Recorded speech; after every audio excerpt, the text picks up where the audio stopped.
حضرت عبداللہ ابن عمر رضی اللہ تعالیٰ عنہ حضرت عمر کے صاحبزادے ہیں، مکہ مکرمہ میں ان کی قبر ہے۔ میں نے جب انہیں پڑھا تو مجھے ان سے بڑا پیار ہو گیا، لیکن آپ کو پتہ ہے وہاں جا کے کسی شخص کا مزار تلاش کرنا یا پوچھنا ایک مشکل کام ہوتا ہے۔ تو ایک دفعہ میں مکہ شریف میں حاضر تھا، تو ایک گاڑی والا ڈرائیور مجھے کہنے لگا کہ مولانا میں آپ کو جانتا ہوں، مجھے آپ سے محبت ہے، ایک بات بتاؤں آپ کو۔ میں نے کہا بتاؤ۔ کہنے لگے حضرت عبداللہ ابن عمر کی قبر دیکھنی ہے۔ میں نے کہا یہ تو نہیں کہہ رہا، یہ کسی نے بندوبست کرایا ہے، یہ اللہ نے تیرے دل میں بات ڈالی ہے، یہ ہو گیا تو لے چل مجھے۔ حضرت عبداللہ ابن عمر کو نبی پاک نے فرمایا تھا راجل صالح، یہ نیک بندہ ہے، یہ متقی آدمی۔ حضرت عبداللہ ابن عمر رضی اللہ تعالیٰ عنہ سیدنا فاروق اعظم رضی اللہ تعالیٰ عنہ کے صاحبزادے ہیں، اور ان کی ہمشیرہ سیدہ حفصہ رضی اللہ تعالیٰ عنہ حضور کی زوجہ محترمہ ہیں۔ ایک دن اپنی ہمشیرہ سے کہنے لگے کہ نبی کریم صلی اللہ تعالیٰ علیہ وسلم گھر میں آئے نا، اور اگر حضور غم امت میں پریشان نہ ہوں، طبیعت کو حشاش بشاش دیکھو، تو ذرا پوچھنا تو صحیح حضور کا میرے بارے میں کیا خیال ہے، پوچھنا تو صحیح کہ کریم کی بارگاہ میں میرا کیا مقام ہے، میرے بارے میں حضور کیا فرماتے ہیں۔ اب بہن کو کام بتائے، اور بتائے بھی بھائی، اور پھر بہن وہ کام نہ کرے، یہ تاریخ میں ہوتا نہیں۔ حضرت عمر فاروق رضی اللہ تعالیٰ عنہ کی صاحبزادی ام المومنین رضی اللہ تعالیٰ عنہ فرماتی ہیں کہ میں تو بس منتظر تھی، انہوں نے تو کہا تھا نا کہ اگر تم حشاش بشاش دیکھو تو بات کرنا، لیکن حضور تشریف لائے، میری باری تھی، میرے گھر تشریف لائے، کھانا پیش کیا تو فوراً میں نے عرض کی حضور ایک بات پوچھنی تھی۔ تو حضور نے فرمایا پوچھئے۔ میں نے عرض کی حضور میرے بھائی عبداللہ ابن عمر کے بارے میں آپ کا کیا خیال ہے؟ نوجوانوں میری بات پہ غور کرنا، میرے بھائی کے بارے میں آپ کا کیا خیال ہے؟ تو نبی کریم صلی اللہ تعالیٰ علیہ وآلہ وسلم نے میری طرف دیکھا، اور پھر حضور زیر لب تھوڑا مسکرائے، اور بریلی کے امام کہتے ہیں کہ حضور مسکرا دیتے تھے نا تو جو بڑا دکھی ہوتا تھا وہ بھی ہنس پڑتا تھا۔ اب سوال پیدا ہوتا تھا کہ پھر تو اس مسکراہٹ کے لیے انتظار کرنا پڑتا ہوگا کئی مہینے کہ حضور مسکرائیں تو رونے والے ہنسیں، تو اعلیٰ حضرت فرماتے نہیں، انتظار نہیں کرنا پڑتا، یہ مسکراتے رہنا تو حضور کی عادت ہے۔ جس کی تسکی سے روتے ہوئے ہنس پڑے، اس تبسم کی عادت پہ لاکھوں سلام۔ یعنی یہ تو عادت ہے حضور کی مسکراتے رہنا، اس کے لیے انتظار نہیں کرنا پڑتا۔ بھائیو آپ خیال رکھیں گے، غور کریں گے، حضرت عبداللہ ابن عمر رضی اللہ تعالیٰ عنہ کے بارے میں پوچھا تو سیدہ فرماتی ہیں کہ نبی کریم صلی اللہ تعالیٰ علیہ وسلم نہ زیر لب مسکرائے اور فرمایا حفصہ تیرا بھائی ہے تو اچھا، لیکن میں نے سنا ہے کہ عشاء کی نماز پڑھتا ہے تو فجر تک سویا ہی رہتا ہے۔ او نوجوانوں، 10 بجے تک سونے کی بات نہیں ہوئی، 9 بجے تک سونے کی بات نہیں ہوئی، 11 بجے اٹھنے کی بات نہیں۔ حضور فرمانے لگے میں نے سنا ہے کہ عشاء کی نماز پڑھ کے سو جاتا ہے اور فجر تک سویا ہی رہتا ہے، اسے چاہیے کہ تہجد کے وقت اٹھا کرے، اللہ کی بارگاہ میں حاضر ہوا کرے، آہوزاری کرے، سجدے کرے، عبادت کرے، اٹھتا ہے اور فجر میں جا کے اٹھتا ہے۔ حضرت جناب حفصہ رضی اللہ تعالیٰ عنہ کہتی ہے میں نے جناب عبداللہ ابن عمر کو پیغام دیا اور میں نے کہا میرے جوان بھائی سن، نبی پاک نے فرمایا ہے تو اچھا پر تہجد میں نہیں اٹھتا، نفل نہیں پڑھتا۔ او میری ملت کے جوانوں، مزہ نہیں آ جاتا جب ساری دنیا سوئی ہو، ساری دنیا، اور بستر بھی گرم ہو اور نیند بھی پورا غلبہ کر رہی ہو، اور اچانک گھنٹی بجے دماغ میں، آنکھ کھلے، گھڑی پہ نظر پڑے، 3:30 4 بجے کا پیغام گھڑی بتائے، اور کوئی چڑھتی جوانی والا اٹھ کے وضو کرے، اور جب وہ مصلی کھول کے بچھائے تو مدینے والے محبوب کہتے ہیں کہ ہر نماز پہ رب ثواب دیتا ہے، اور جو اٹھ کے تہجد کی نماز پڑھے اسے دیکھ کے تو رب مسکراتا ہے، جو اس کی شان کے لائق ہے، جو اس کی شان کے لائق، وہ مسکراتا ہے، خوش ہوتا ہے کہ میرا بندہ تہجد میں اٹھ گیا، وہ مسکراتا ہے۔ کاش ہماری صبحیں کبھی اپنے مالک کے نام ہو جائیں. کاش کہ صبح حضرت ابو الحسن رحمۃ اللہ تعالیٰ علیہ حضرت معاذ ابن جبل رضی اللہ تعالیٰ عنہ کے پاس بیٹھا کرتے تھے. فرماتے ہیں ان سے جو پیار بڑھا تو پھر میرا مصلی سے بھی بڑھ گیا. تابعی ہیں. فرماتے ہیں صحابی رسول سے محبت ہوئی تو ذکر سے بھی ہو گئی, پھر درود شریف سے بھی ہو گئی. محبت ان سے بڑھی تو پھر اللہ نے مسجد کا پیار بھی بڑھا دیا. آپ فرماتے ہیں کہ میری ہر وقت طبیعت چاہتی تھی کہ بس اللہ اللہ کروں, بس اللہ اللہ کروں, بس نا میں ذرا تھوڑی جان چھڑاؤں لوگوں سے, کو 10 منٹ ملے تو میں کو 4 نفل پڑھ لوں, میں تھوڑا سا نا بچوں لوگوں سے, اور مجھے تسبیح ملے تو میں نا کچھ 400-500 دفعہ استغفار پڑھوں, سبحان اللہ, الحمدللہ, اللہ اکبر, لا حول ولا قوت الا باللہ, میں نا تسبیحات پڑھوں. فرماتے ہیں کہ بچے تھے گھر میں 6-7, غربت تھی, کام ملتا کوئی نہیں تھا, اور میں کام چور نہیں تھا, کام ڈھونڈتا تھا, پر اللہ کی قدرت کے کام نہیں ملتا تھا. فرماتے ہیں کہ میں نے ایک دن اپنی اہلیہ سے کہا کہ آج میں پھر جاتا ہوں کام ڈھونڈنے. تو میری بیوی بڑی فرما بردار تھی, پر اس دن نا غربت کے ہاتھوں تنگ آ کے کہنے لگی آج نانا کوئی تو چیز لے کے آیا. تو مجھ سے بچوں کی بھوک نہیں دیکھی جاتی. یہ سب روگاں دا روگ محمد جس دا نام غریبی, کنڈ بلا کے لنگ جاندے نہیں دوست یار قریبی. آج نہ کچھ لے کے آیا تو میں بچے لے کے چلی جاؤں گی.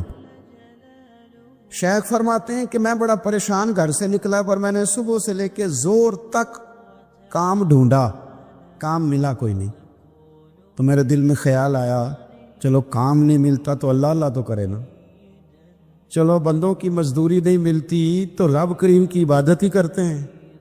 فرماتے ہیں کہ میں نے نا فرات کے پانی سے وضو کیا, نہر کے, شدید دھوپ تھی, ساتھ ریت تھی اور ریت تپ رہی تھی.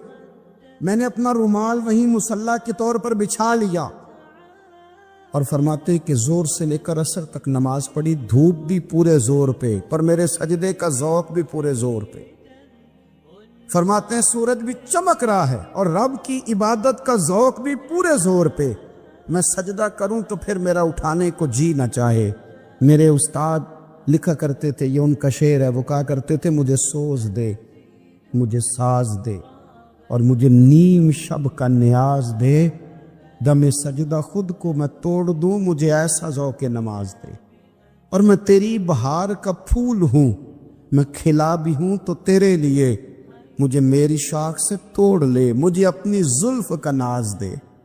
بھائی فرماتے ہیں کہ عصر تک میں نے نفل پڑھے, دل ڈھلنے لگا, عصر کی نماز پڑھی اور میں وہاں سے چلا.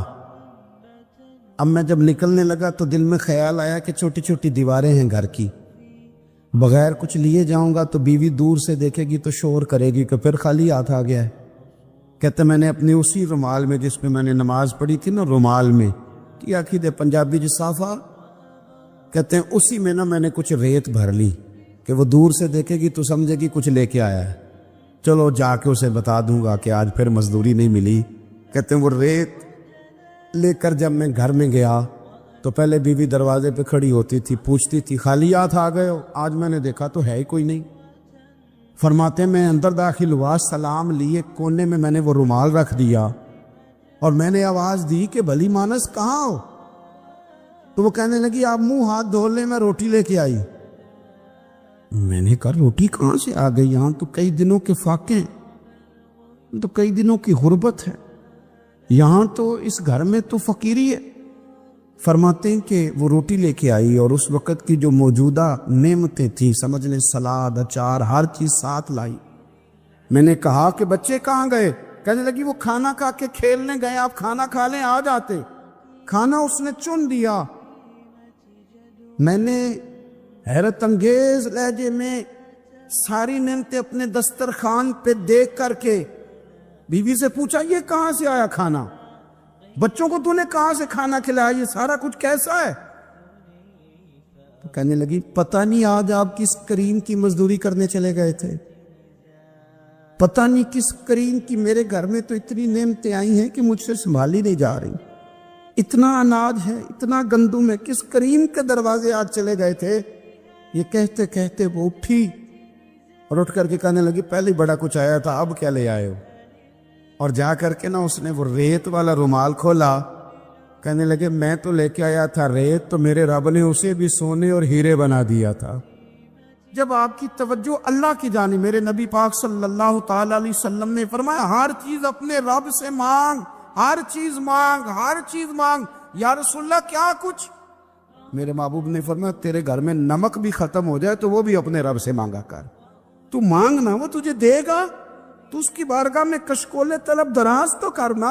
اور ترمذی شریف میں عجیب لفظ ہیں، رسول کائنات نے فرمایا، رب کریم فرماتے ہیں جب میرا بندہ ہاتھ اٹھاتا ہے نا تو مجھے حیا آتی ہے کہ میں خالی کیسے لوٹا دوں اس کے۔ اتنے بڑے بادشاہ کی بارگاہ میں، او بھائی لوگوں سے عزتیں تلاش کرتے ہو تو وہ کیا تمہیں عزت دیں گے؟ وہ تو کل اچھا کہتے ہیں پرسوں برا کہنے لگ جاتے ہیں۔ لوگوں کے سامنے گڈ بک میں آنا چاہو گے تو وہ تو سویرے تمہارے بارے میں کچھ کہیں گے، شام کچھ اور کہیں گے۔ اپنی روحانی زندگی آباد کریں، اپنے مسلح کو وقت دیں، اور دنیا سے چھپ کر اس موبائل کو بند کر کے اور اپنے آپ سے بھی چھپ کے اور تنہا ہو کے چھپا کے سارا کچھ اپنے آنسو اپنے رب کی بارگاہ میں پیش کریں، اس کے حضور حاضری دیں۔ سنو نا ترمذی کی حدیث اور اسے یاد رکھنا، نبی پاک علیہ السلام نے فرمایا اپنے دکھ لوگوں کے سامنے نہ بیان کر دو، سیٹھوں نوابوں کو نہ بتاتے پھرنا، دنیا داروں کے سامنے جا کے نہ رونا کہ میں تکلیف میں ہوں۔ فرمایا اگر دنیا داروں کو دکھ بتاؤ گے رب تمہیں کبھی غنی نہیں کرے گا۔ اور لوگ ہیں کہ الٹا مذاق اڑائیں گے آپ کی، جس سے بڑی پکی یاری ہے نا، پکی، وہ تب تک پکی ہے جب تک آپ نے 50,000 مانگا نہیں، اور جس وقت آپ نے کہہ دیا کہ میں مجبور ہوں میری مدد کر تو پھر ختم ہو گئی دوستی۔ لوگوں کے تعلقات آپ کے ساتھ تب تک ہیں جب تک آپ ان سے کوئی ضرورت وابستہ نہیں کرتے۔ کریم محبوب فرمانے لگے بندوں کے سامنے دکھ نہ بیان کرنا، اللہ تجھے کبھی غنی نہیں کرے گا۔ تو اپنے دکھ اپنے رب کو بتا، تو دعائیں مانگ، تو اس کی بارگاہ میں حاضر ہو، تو اس کے حضور عرض کر۔ فرمایا اپنے دکھ اپنے رب کو بتا، وہ جلدی کرے یا دیر سے کرے تجھے ساری دنیا سے بے نیاز کر دے گا، تجھے کسی کا محتاج نہیں رہنے دے گا۔ اپنے مسلح کو، اپنی دعاؤں، ایک بزرگ فرماتے ہیں میں نے دعا مانگنے کا طریقہ اپنی بیوی سے سیکھا۔ دعا مانگنے کا طریقہ اپنی، سیکھنے والے تو اپنے بچوں سے بھی سیکھ لیتے ہیں، سیکھنے والے تو ہر ایک سے سیکھتے۔ وہ کہتے ہیں میں نے دعا مانگنے کا سلیقہ اپنی بیوی سے سیکھا ہے۔ حضرت وہ کس طرح؟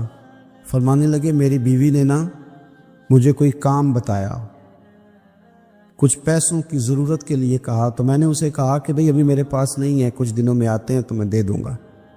عورتوں کی عادت ہوتی ہے وہ بار بار یاد کراتی ہیں، 2-4 دنوں کے بعد پھر اس نے کہا حضرت وہ میں نے کہا تھا کچھ پیسے، میں نے اسے کہا کہ ابھی میرے پاس نہیں ہے، کچھ دنوں میں ملتے ہیں تو میں تمہیں دے دوں گا۔ اس نے کچھ دنوں کے بعد پھر کہا حضور وہ میں نے کچھ پیسے کہے تھے۔ فرماتے میں نے ڈانٹ دیا، میں نے کہا کہ کیا تو روز مجھے شرمندہ کرتی ہے، کہا نا میرے پاس نہیں ہے، ہوں گے تو دے دوں گا، تو روز یاد کراتی ہے۔ فرماتے ہیں اس نے پہلے تو میری ڈانٹ کو سہا، پھر میرے سخت جملوں نے اس کی آنکھوں میں آنسو پیدا کر دیے، پھر اس نے اپنے آنچل میں اپنے اس دکھ کو سمیٹا، اور پھر اس نے ایک جملہ کہا تو میں رو پڑا، اور مجھے اپنے رب سے مانگنے کا طریقہ آ گیا۔ مجھے کہنے لگی حضرت جی آپ نے ڈانٹ دیا، میں نے سہ لیا، پر آپ ہی میرے شوہر ہیں، بتائیں نا آپ سے نہ کہوں تو میں کس سے جا کے کہوں۔ فرماتے ہیں میں رو پڑا، اور میں کھل کے رویا، اور میں تڑپ کے رویا، اور پھر میری سسکیاں بند گئیں۔ تو مجھے کہنے لگی آپ کو کیا ہوا؟ میں نے کہا مجھے بھی دعا مانگنی آ گئی ہے، جب میں اسے کہوں گا نا اللہ تو ہی میرا رب ہے، میں تجھ سے نہ کہوں تو میں کس سے جا کے کہوں؟ میں کیوں کسی بندے سے سوال کروں؟ میں کیوں کسی دنیا دار سے کہوں؟ میں تیرے بندوں کا، نیک بندوں کا وسیلہ لے کے، تیرے محبوب کی غلامی لے کے تیری بارگاہ میں آئیں، تجھ سے نہ مانگوں تو کس سے مانگوں؟ سمجھ آ گئی ہے، جب میں اس رنگ میں مانگوں گا تو میرا رب میرے اوپر بڑا ہی فضل فرمائے گا، وہ میرے اوپر بڑی رحمت کرے گا، وہ میرے لیے آسانیاں کرے۔ عزیز دوستو، ہم اس طرح کرنے لگ گئے ہیں کہ ہم نے نا اپنے تعلقات پر اعتماد کرنا شروع کر دیا ہے۔ میرے تعلقات بہت ہیں، ہم نے اپنی دولت پر اعتماد کرنا شروع کر دیا ہے، میرے پاس دولت بہت ہے، ہم نے اپنے علم پر، اپنی شہرت پر اعتماد کرنا شروع کر دیا کہ میرے پاس فلاں چیز بہت ہے. یاد رکھنا، جب بے نیاز اپنی صفت بے نیازی دکھاتا ہے تو بڑی بڑی دولتوں والے مجبور نظر آتے ہیں. بھائیوں، جب انسان کا رشتہ اپنے مالک کے ساتھ ہوتا ہے پھر تو غم بھی کچھ نہیں کہتے، پریشانیاں بھی کچھ نہیں کہتی، پھر تو زندگی صبر والی، پھر تو زندگی توکل والی، پھر تو زندگی بھروسے والی. نبی پاک علیہ السلام کی خدمت میں ایک صحابی آئے. بات مضبوط کر دوں، واقعہ سنایا ہے نا تو کچھ لوگ سمجھتے ہیں کہ یہ واقعہ ہے، تو میں ایک حدیث پاک امام بہقی کی لکھی ہوئی عرض کرتا ہوں. نبی پاک علیہ السلام کے ایک صحابی آئے اور ان کا سر پھٹا ہوا تھا، خون بہ رہا تھا. سرکار نے فرمایا کیا ہوا؟ عرض کی حضور ایک عورت جا رہی تھی، میری نظر پڑی، ابھی نظر پڑی ہے کہ میرے آگے ستون آ گیا تو میرے سر پہ لگ گیا. نبی پاک صلی اللہ علیہ وسلم نے فرمایا تیرے لیے خوشخبری ہے، اگر دنیا میں تیری غلطی کی تجھے سزا ملی ہے تو پھر رب تجھے قیامت میں سزا نہیں دے گا. پھر اللہ قیامت میں سزا، بعض گناہ ایسے ہیں جن کی یہاں بھی سزا ملے گی اور وہاں بھی ملے، لیکن میرے بھائی پہلی بات یہ ہے کہ اللہ تعالیٰ اس غلطی کی یہیں سزا دے لے اور دعا فرمائے اللہ تبارک و تعالیٰ یہاں بھی معافی عطا فرمائے، وہاں بھی معافی عطا فرمائے، اللہ درگزر ہی فرمائے. لیکن میرے بھائی ایک تو یہ ایک سزا یہ ہوتی ہے کہ انسان جب گناہ کرنے لگتا ہے تو اللہ نعمتوں کے دروازے کھولتا ہے، مہلت دیتا ہے. 500 سال تک فرعون کو مہلت دی. کتنے؟ یہاں جو 5 سال حکومت کر لیتا ہے وہ کہتا ہے سب سے قابل میں ہی ہوں، مجھے مہلت جو ملی ہوئی ہے. 500 سال مہلت دی اللہ تعالیٰ نے. اور فرعون کی قوم پر پتہ عذاب کس طرح کے آئے تھے؟ ٹڈیاں مسلط کر دی اللہ نے. یہ گھومتی نہیں چھوٹی سی، ہم اپنی زبان میں اس کو کچھ لوگ مختلف ناموں سے یاد کرتے ہیں، کوئی مکڑی کہتا ہے، کوئی کچھ کہتا ہے. مسلط کر دی، جاتی نہیں. ان پر بنی اسرائیل کے ان مقابل جو فرعون کی قوم تھی ان پر الزام اس طرح کا عذاب آیا کہ مینڈک مسلط کر دی اللہ تعالیٰ.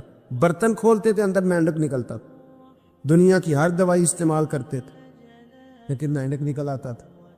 تھوڑا سا سمجھا کرے چیزوں. ہمارے رنگ نہیں زیادہ گورے کہ ہم پر عذاب نہیں آتا. کوئی بہت زیادہ اللہ تعالیٰ معاف فرمائے دولت نہیں جمع کرا بیٹھے شاہی خزانے میں کہ ہم سے پوچھا نہیں جائے. یہ مہلت ہے، مہلت کو مہلت سمجھو. پھر جب پکڑ آتی ہے نا اللہ کریم کی، میں نے دیکھا ہے کروڑوں روپیہ، 6 اولادیں. ایک شخص کے بچے باہر سے آ رہے تھے، وہ بندہ بیمار تھا.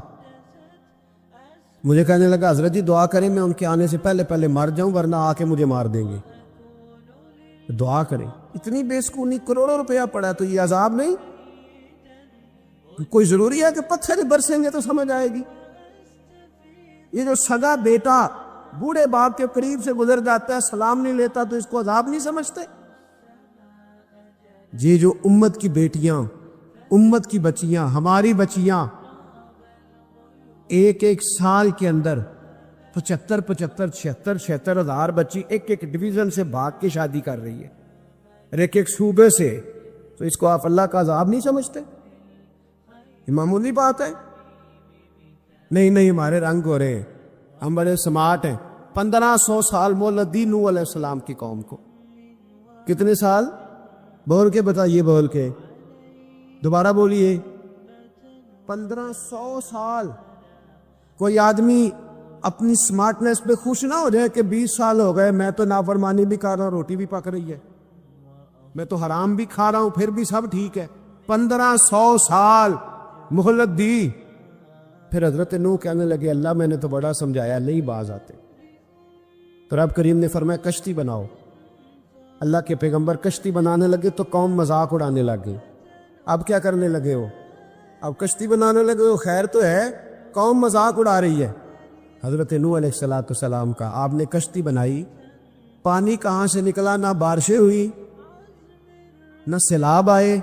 ایک تندور تھا اس کے اندر سے پانی نکلنا شروع ہو.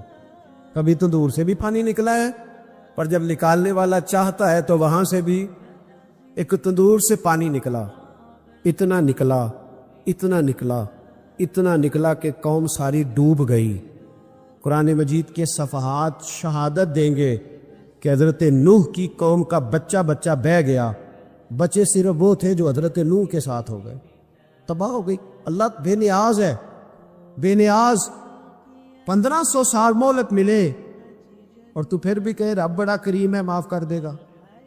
1500 سال تجھے گنجائش دے اور تو کہے کوئی نہیں، بات معافی ملنی چاہیے ابھی بھی۔ میرے بھائی، حضرت صالح علیہ السلام کی قوم، حضرت صالح نے تبلیغ شروع کی تو کہنے لگے پہلے معجزہ دکھاؤ۔ جی آج تو نہ لوگ معجزے مانگتے ہیں، آج بھی لوگ کرامتیں اور معجزے، اللہ معاف کرے، جو چیزیں معجزہ تو ہو نہیں نہ سکتا، لیکن آج بھی لوگ، آپ یقین کریں، کہتے ہیں یہ بڑی نمازیں پڑھتا ہے تو پھر بخشا کیوں نہیں گیا، پھر کیوں نہیں منو سلوا کیوں نہیں اترا اس پر، پھر میں بھی اسی طرح ہی ہوں، کیا اس کے اندر خوبی آ گئی؟ مولوی بھی ویسے ہی ہے، صوفی بھی ویسے ہی ہے، لوگ مان نہیں رہے، وہ دلیلیں مان نہیں رہے، ابھی بھی لوگ بحث نہیں کرتے، کیا فرق آ گیا؟ ابھی ویسے ہی ہیں سارے۔ اللہ تعالیٰ سے ڈرنا چاہیے، ہمیں سامنے والے کی طرف دیکھ کر صحیح ہونے کا حکم نہیں ہے، ہمیں اپنی اصلاح کا حکم ہے، اپنی طرف دیکھ کے اپنے آپ کو ٹھیک کرنے کا۔ الزام لگا کے گزر جانا، اس کا کوئی مطلب سنو اور یاد رکھو۔ حضرت صالح علیہ السلام سے کہنے لگے پہلے معجزہ دکھائیں، تو حضرت صالح علیہ السلام نے فرمایا اونٹ کہاں سے پیدا ہوتے ہیں؟ کہا اونٹنی کے بطن سے۔ فرمایا آؤ میں تمہیں پہاڑ کے اندر سے اونٹنی پیدا کر کے دکھاتا ہوں۔ کہاں سے؟ پہاڑ کے اندر سے۔ حضرت نوح ساتھ لے کے گئے تو پہاڑ کے اندر سے اونٹنی نکلی، اور اونٹنی بھی گابن تھی، اس کے پیٹ میں بچہ، اور اونٹنی اتنا دودھ دیتی تھی کہ ساری بستی دودھ پی جاتی تھی، پھر بھی دودھ بچ جایا کرتا تھا۔ لیکن حضرت نوح علیہ السلام نے فرمایا اب تم نے دیکھ تو لیا ہی اسے، یہ جتنا دودھ دے گی روٹی بھی اتنی کھائے گی، ایک دن تم سارے پانی پیو گے، ایک دن یہ سارا پانی پیا کرے گی، ایک دن تم سارے باقی جانوروں کو گھاس کھلاؤ گے، ایک دن یہ اونٹنی، اور اونٹنی کا نام کیا؟ ناقۃ اللہ، اللہ کی اونٹنی۔ کس کی اونٹنی؟ نام کیا ہے؟ اللہ کی، یہ اللہ کی اونٹنی ہے۔ تو حضرت نوح علیہ السلام کی اونٹنی، فرمایا اس کی بے ادبی نہ کرنا۔ باز نہیں آئے لوگ، باز نہیں آئے، کہنے لگا جی دودھ دینا تو ٹھیک ہے، پر یہ جو سارا پانی پی جاتی ہے نا، یہ صحیح نہیں، یہ جو ساری گھاس کھا جاتی ہے یہ نہیں تھی، دودھ دینا تو ٹھیک ہے پر یہ نہیں صحیح۔ آپ نے فرمایا اسے کچھ نہ کہنا، اللہ کی اونٹنی ہے۔ میں کہا کرتا ہوں ان لوگوں نے ناقۃ اللہ کی بے ادبی کی، حضرت نوح علیہ السلام کی اونٹنی کی ٹانگیں کاٹ دی، صالح علیہ السلام۔ اور دیکھو اللہ بڑا بے نیاز ہے، اگر پیدا کرنا جانتا ہے تو حفاظت کرنی نہیں جانتا، لیکن رب کریم نے فرمایا نہ کرنا۔ انہوں نے ان کے پیر کاٹ دیے، کانوں پہ چھریاں لگائیں۔ اونٹنی جب مر گئی، اونٹنی اللہ تبارک و تعالیٰ کی اونٹنی جب مر گئی تو حضرت صالح علیہ السلام کی قوم پر رب کریم نے زلزلہ بھیجا۔ اذا زلزلت الارض زلزالہا، جب زلزلے آئے گے، اور جب ان کا زلزلہ آنا ہے، زلزلہ آتا ہے نا، کیا کرتی ہے قوم؟ لا الہ الا اللہ، لا الہ لا الہ الا اللہ، کلمے جاری ہو جاتے۔ بلکہ ایک دفعہ ایسا بھی ہوا کہ مسجدوں میں اعلان ہونے لگے زلزلہ آ رہا ہے، جو فجر کے لیے نہیں اٹھے زلزلے کے لیے وہ بھی اٹھ گئے، جن کا دعویٰ ہے نا میری سویرے آنکھ نہیں کھلتی، ان کی لگی نہیں کتنے گھنٹے، بعد میں بھی نہیں لگی، ٹی وی پہ اعلان ہوتے رہے کوئی نہیں آ رہا، سو جاؤ چپ کر کے، لیکن آنکھ لگی۔ موت سے تو ڈرتا ہے، اللہ سے ڈرتا ہی نہیں، موت کا خوف ہے رب کا نہیں۔ زلزلہ آیا، ساری قوم تباہ ہو گئی۔ بتاؤ اگر ناقۃ اللہ کی گستاخی ہو تو اللہ ناراض ہو جاتا ہے، اور اگر اولیاء اللہ کی ہو، اگر اولیاء اللہ کی ہو تو رب ناراض نہیں ہوتا؟ شرم نہیں آتی لوگوں کو داتا صاحب کی بے ادبی کرتے؟ شرم نہیں آتی لوگوں کو غوث اعظم کی گستاخی کرتے؟ حیا نہیں آتی جنہوں نے دین پھیلایا ان کی بے ادبی؟ میں درد سے کہتا ہوں، رو کے کہتا ہوں، اور اگر کلیجہ پھٹ سکے تو میں دکھاؤں زخم کتنے۔ ایک حج کے موقع پر ایک بابا جی، اس سال 4,80,000 روپے کا پرائیویٹ حج تھا، اور بابا جی کی کیفیت کمزور تھی، بیچارے بیمار تھے، اس کے باوجود وہ گئے۔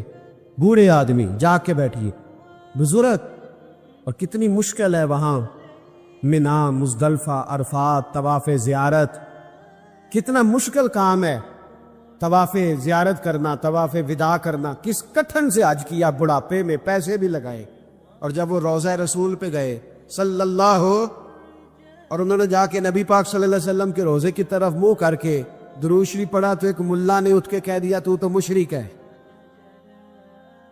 تو میری روح کانپی. میں نے کہا تجھے شرم نہیں آئی, حیا نہیں آئی؟ اس کی عمر دیکھ, کس بڑھاپے میں کہاں سے چلا کہاں آیا. یہ مشرک ہوتا تو کسی مندر میں جاتا, یہ مشرک ہوتا تو کسی گرجے میں جاتا. یہ مشرک نہیں, یہ مومن ہے. اور یہ وہ والا مومن ہے جس کے سینے میں دل جب دھڑکتا ہے تو خالی دھڑکتا نہیں, ساتھ وہ محمد عربی پہ درود و سلام بھی پڑھتا ہے. شرم نہیں آتی لوگوں کو؟ اتنی بڑی گستاخی کرتے. جو روزہ رسول پہ ہے مشرک ہے. میں نے ایک مولوی کو صاف صاف کہا تھا, میں نے کہا اگر میں مشرک ہوں تو نکالو, مشرک کا داخلہ تو یہاں ویسے ہی منع ہے. شرم نہیں آتی؟ اپنی زبان کا ایک پاس کرو کچھ. اتنا ظلم, اتنی بڑی فرقہ واریت امت میں, اتنا امت کو تقسیم کرتے ہو, تمہیں شرم نہیں آتی؟ جہاں سے اتحاد کا پیغام دینا چاہیے وہاں سے تم لوگوں کو فرقے کا پیغام دیتے ہو, ایک مقصود فرقے کی تبلیغ کرتے ہو. خدا را, تو میں کہہ رہا ہوں ناقت اللہ کی بے ادبی پہ عذاب آتا ہے, تو اولیاء اللہ کی بے ادبی میں نہیں آتا. داتا صاحب ساری زندگی تبلیغ کرتے رہے, ایک آدمی نے اٹھ کے کہہ دیا جناب وہ تو شرک کا اڈا ہے, تو رب کریم ناراض نہیں ہوتا ان باتوں سے؟ ہمیں خیال کرنا چاہیے, اللہ سے ڈرنا چاہیے.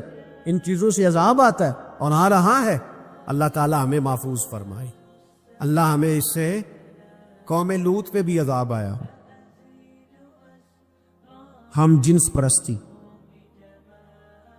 مرد مردوں سے بدکاری کرتے. حضرت نوح نے سمجھایا کہ یہ کام درست فطرت کے خلاف ہے, یہ کام درست نہیں.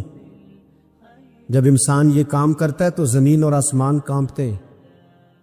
اب میں کیسے کھول کے بتاؤں, میرے پاس اعداد و شمار ہے کہ پاکستان کے اندر اس کام کی کیفیت کیا ہے اور کس طرح کر کے لوگ, میں تو رونا روتا رہتا ہوں داڑھی کا. لوگ کئی دفعہ کہتے ہیں حضرت صاحب پہلے بھی آئے تھے تو داڑھی کی بات, پھر بھی آئے تو داڑھی کی بات. تو میں رونا روتا ہوں, اس لیے روتا ہوں کہ جو کلین شیو نوجوان ہوتا ہے وہ امرد کے حکم میں, اس پر وہی حکم لگتا ہے جو عورت پہ لگتا ہے. اس کے ساتھ مرد کا اٹھنا بیٹھنا اسی طرح نہ جائے گا جس طرح عورت کے ساتھ. حضرت جنید بغدادی رحمت اللہ تعالیٰ علیہ کے سامنے ایک شخص نے کہا وہ کتنا خوبصورت نوجوان جا رہا ہے, تو آپ فرمانے لگے تو حافظ قرآن نہیں؟ کہا ہاں. فرمانے لگے جا اپنے حفظ کی خیر منا. وہ شخص کہتا ہے میں نے اس بغیر داڑھی والے کلین شیو نوجوان کو بری نظر سے دیکھا, مجھے قرآن پاک ہی بھول گیا, سارا قرآن پاک بھول. اور کتنے سال میں دعائیں کرتا رہا, بیت اللہ کے طواف کرتا رہا, میں یاد بھی کرتا تو نہیں ہوتا. کیسے اب تو ہمارا نعت کہاں بیوٹی پارلر سے ہو کے آتا ہے, ہم کسی اور کو کیا پیغام ہے. وہ پیغام, وہ نظام, وہ طریقہ کار جس کا حکم تھا شریعت میں, قوم لوط پر عذاب آیا. صحیح بیٹھتے ہوں گے بچے جو موٹر سائیکلوں پہ بیٹھتے. میں نے گجرانوالہ کی سڑکوں پہ بچوں کو, نوجوانوں کو جو تماشے کرتے سر عام دیکھا ہے تو مجھے ڈر لگتا ہے. اور کوئی روکنے والا نہیں, شغل ہو رہا ہے, ہنس رہے ہیں, اور سامنے عورتیں بھی ہیں, سب ہو رہا. کتنی تکلیف کی بات. حضرت نوح کی قوم یہ کام کرتی تھی, قرآن پاک نے بیان کیا ہے. حضرت نوح نے سمجھایا, فرمایا رب کریم نے تمہیں اپنی خواہش پوری کرنے کے لیے جائز طریقہ عطا فرمایا, عورتوں سے نکاح کرو, اور اس نکاح کی برکت سے جو اللہ تمہیں اولاد دے گا اس کو اللہ تبارک و تعالیٰ تمہارے لیے باعث بخشش بھی فرمائے گا. لیکن جب قوم نہ مانی تو جو قوم لوط کا عمل کرے اس کا علاج قرآن نے بیان فرمایا کہ آسمان سے پتھر برسیں گے. پھر پتھر برسے, اور جن کے بڑے بڑے اچھے دماغ تھے ان کے دماغ چکنا چور کر دیے گئے, تباہ کر دیے گئے, ان کے دماغ زمین پر بچھاڑ دیا گیا. اللہ مہلت دیتا ہے, لیکن اس کا مطلب یہ نہیں کہ انسان توبہ ہی نہ کرے. حضرت شعیب علیہ السلام کی قوم پر بھی عذاب آیا, اس لیے کہ بددیانتی کرتی تھی, ناپ تول میں کمی کرتی تھی. میں نے کہا تھا شب قدر کی رات کہ یہ کوئی تماشا ہے کہ شب رات آئی تو ساری رات روتے رہے, یا اللہ معاف کر دے, یا اللہ معاف کر دے, رو رو کے چیخے مار مار روئے. شب قدر آئی تو پھر چیخے ماری, ساری رات روئے. تو جس بندے کا پروگرام ہی نہیں سویرے بدلنے کا, دکان پہ بیٹھ کے پھر وہی ناپ تول میں کمی, پھر وہ اللہ تعالیٰ معاف کرے. میں ایک مضمون پڑھ رہا تھا تو وہ فوڈ کے اسپیشل لوگ میں لکھا تھا مہربانی کرو ملاوٹ ہی اچھی چیز کی کر لو, مرچ میں کیری تو نہ ملاؤ اینٹوں کی, وہ تو بیمار کرتی ہے. وہ تو خون کی آنتوں کو روک دیتی ہے. وہ کہنے لگا اور وہ کہتا ہے میں تمہیں بتاتا ہوں کون کون سی چیز ملائی جا سکتی ہے, وہ ملا لو. خدا را اس قوم پہ رحم کرو, اس طرح نظام نہیں چلتا. یہ حضرت ابو مالک رضی اللہ تعالیٰ عنہ کہتے ہیں میں عمر کے پیچھے پیچھے ایک باغ میں گیا, اکثر اس باغ میں جایا کرتے تھے, اور عمر جا کے نا تو درخت کے نیچے بیٹھ گئے اور فرمانے لگے او امیر المومنین اللہ سے ڈر جا, ورنہ جس رب نے حکومت دی ہے وہ عذاب بھی بڑا دے گا, ڈر جا رب سے. ایک بندے نے آپ کے سامنے تعریف کر دی آپ کی, تو فرمانے لگے تو خود بھی ہلاک ہوا اور مجھے بھی ہلاک کر دیا, کیا ضرورت پڑی ہے میری تعریفیں کرنے کی, اتنی دیر میری تعریف میں لگائی, اللہ کا ذکر کرتا رب تجھے ثواب دیتا. کس چکر میں آج جتنا اچھی کوئی خوشامد کرے اتنی اچھی وزارت ملتی, جتنی اچھی اس کو جو ہے وہ چاپلوسی کرنی آیا درجہ بھی اسے اتنا ہی اچھا ملتا ہے. حضرت عمر فاروق رضی اللہ تعالیٰ عنہ آپ کے بیٹے کہتے ہیں, صاحب فتوح الشام نے لکھا ہے, آپ کے صاحبزادے کہتے ہیں میں نکلا تو میرے ابا جی نا اپنی پشت پر مشکیزہ رکھ کے کنویں سے پانی بھر کے آ رہے.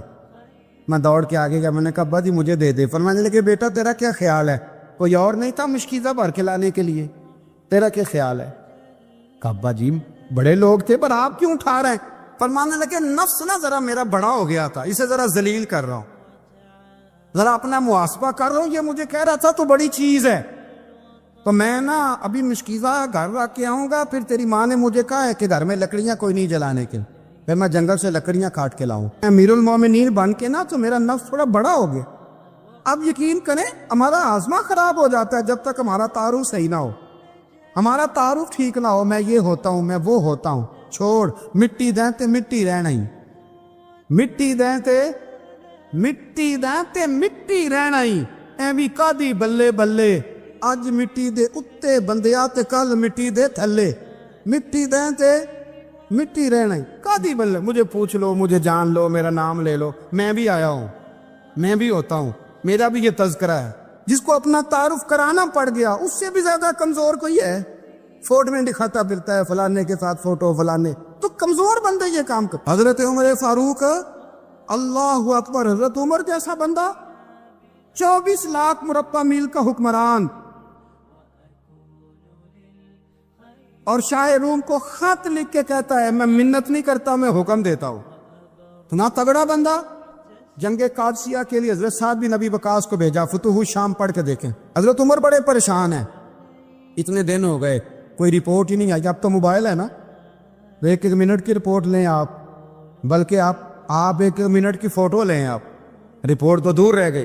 حضرت عمر فاروق رضی اللہ تعالیٰ عنہ بڑے پریشان ہیں کہ قادسیہ میں حضرت سعد بن ابی وقاص کے ساتھ لوگ جہاد کرنے گئے, رپورٹ کوئی نہیں آ رہی. اتنے پریشان تھے کہ باہر نکل کے نا اس رستے میں بیٹھ جاتے جو رستہ قادسیہ کی طرف سے آتا تھا.